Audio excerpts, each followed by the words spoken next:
Cet homme est né en 1809.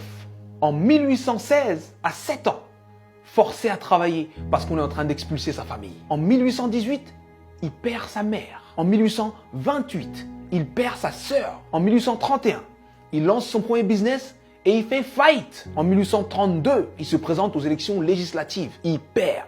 En 1833, il emprunte de nouveau de l'argent pour créer un business qu'il lance et qui fait faillite encore. En 1835, il rencontre une femme merveilleuse, il tombe amoureux d'elle, il se fiance et elle meurt.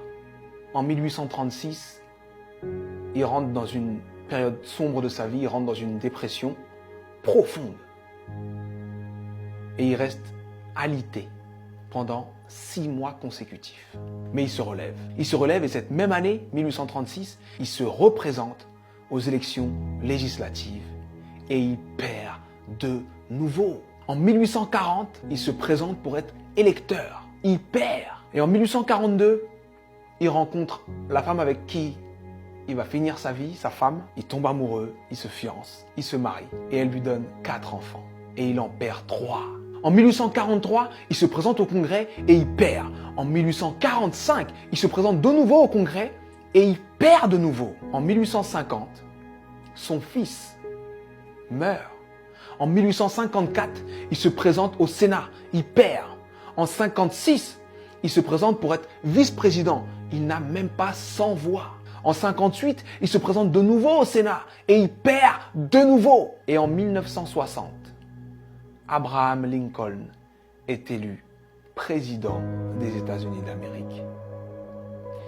Et il fait 2 mandats exceptionnels qui font de lui l'un des présidents les plus respectés et les plus impactants de l'histoire des États-Unis. C'était important que je te raconte cette histoire. C'était important que je te raconte cette histoire parce que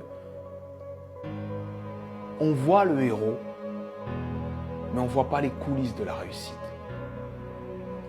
Il faut que tu acceptes les coulisses de ta réussite.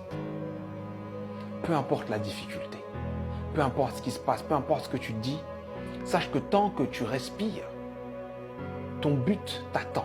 Tant que tu respires, ton rêve t'attend. Et je vais te dire une chose que je veux que tu gardes dans ta tête et dans ton cœur le plus longtemps possible et que tu te répètes le plus souvent possible. Les épreuves que tu trouves sur ton parcours sont adaptées à ton potentiel.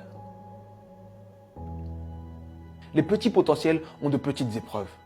Les gros potentiels ont de grosses épreuves. On peut tous, dans nos vies, prendre des feuilles, noter les dates des moments les moins drôles de nos vies, les moments les plus difficiles de nos vies, et faire une liste comme celle que je viens de faire pour Abraham Lincoln. Mais sincèrement, je pense que Abraham Lincoln faisait l'inverse. Pour avancer dans les coulisses de la réussite, pour avancer face à toutes ces épreuves, il faut se focaliser sur ce qu'il y a de bon, de positif et ce qui nous donne envie d'avancer.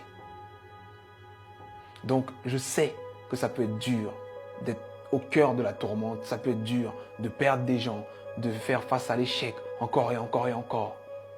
Mais concentre-toi sur ce que tu es en train d'essayer d'accomplir et accomplis-le. Et je peux te garantir que parce que tu es passé par là, tu as changé l'ampleur, le sens et le goût de ta réussite. Alors traverse ces épreuves. Elles sont adaptées à ton potentiel, elles sont là pour te faire grandir. C'était Sudei, j'espère que cette vidéo t'a plu et si elle t'a plu, partage-la. Merci.